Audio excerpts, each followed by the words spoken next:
this is a more insidious type of racism than overt racism because, for the most part, it's invisible.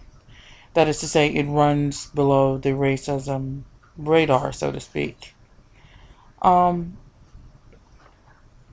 One of the main complaints that he has about such content is one of his main complaints about such content is that it operates on the unstated and unrecognized assumption that the blacks, or which is what he was speaking of, but this could be extrapolated to mean Muslims or Hispanics or other minority or ethnic groups, that they are the source of the problem. He argues that inferential racism can be found in a whole host of liberal programming, even if the individual broadcasters didn't intentionally produce such. In other words, ideological discourse doesn't depend on the conscious intentions of those producing it. One of the things that he talks about at length are programs that are devoted to race relations and how they often evoke the idea that if only the extremists on both sides would go away, then the normal people would be able to live together peacefully. He maintains that the problem with such content is that it assumes that the minority are the source of the problem, as I had stated before. So this can be extrapolated to a whole host of issues now faced in society today here in the United States, even though the situation that Hall was referring to, or situations, were in the UK. But here in the United States, this could be applied to such issues as coverage of immigration, terrorism, and of course race relations.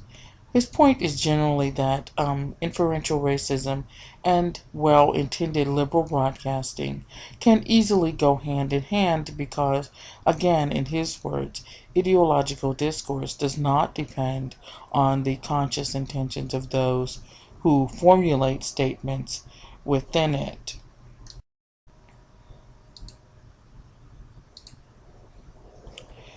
Now, he goes on to lay out three characteristics which he argues are provide the discursive and power coordinates of the discourses in which the relations between the European race and individuals from colonized territories were historically constructed. Um, Here he says these three characteristics are that imagery and themes are polarized around fixed relations of subordination and domination.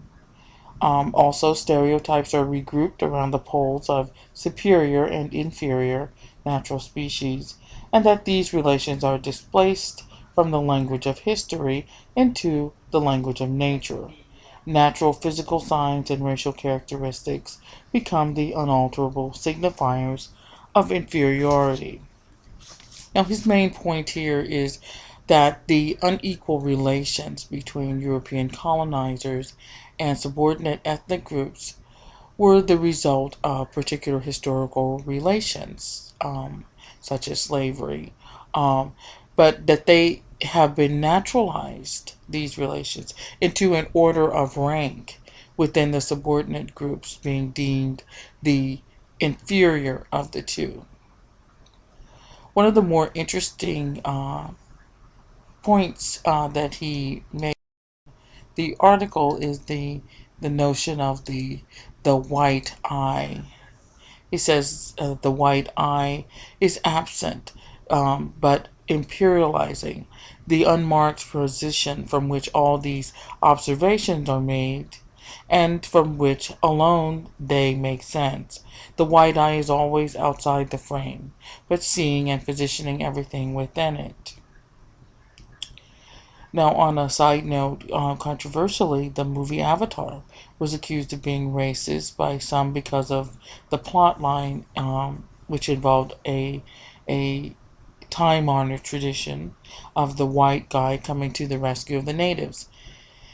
In the same way, one has witnessed this sort of thing in movies before, such as Indiana Jones or the Indiana Jones series, which we had discussed a couple of readings ago.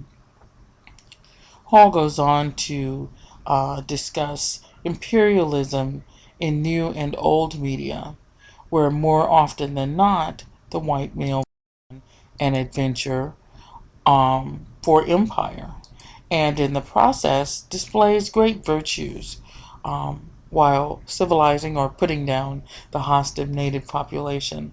Once again, this was the case in films such as Sanders of the River, which Hall named specifically, and in new films such as the Bond series.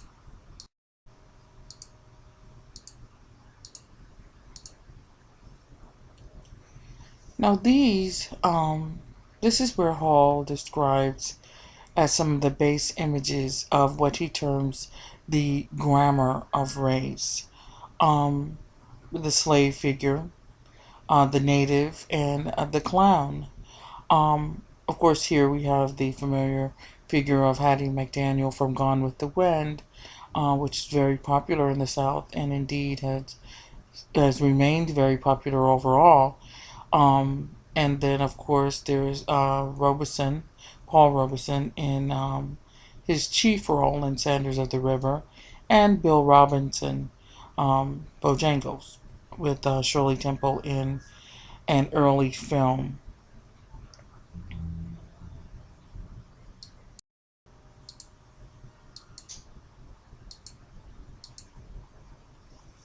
Hall says that today we still have these sorts of representations of race, or at least some traces of them in the media, where blacks are still the most frightening, cunning, and glamorous crooks in New York Cop City series or Cop series, period.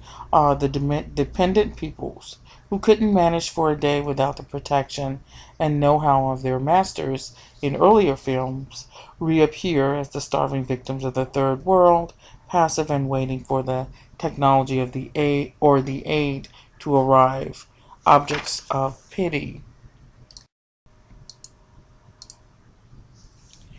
As we had mentioned in class a few weeks ago, Hall too suggests that these groups could be extrapolated to Muslims, Latinos, or other minority or cultural others, and they are portrayed in a mostly negative light.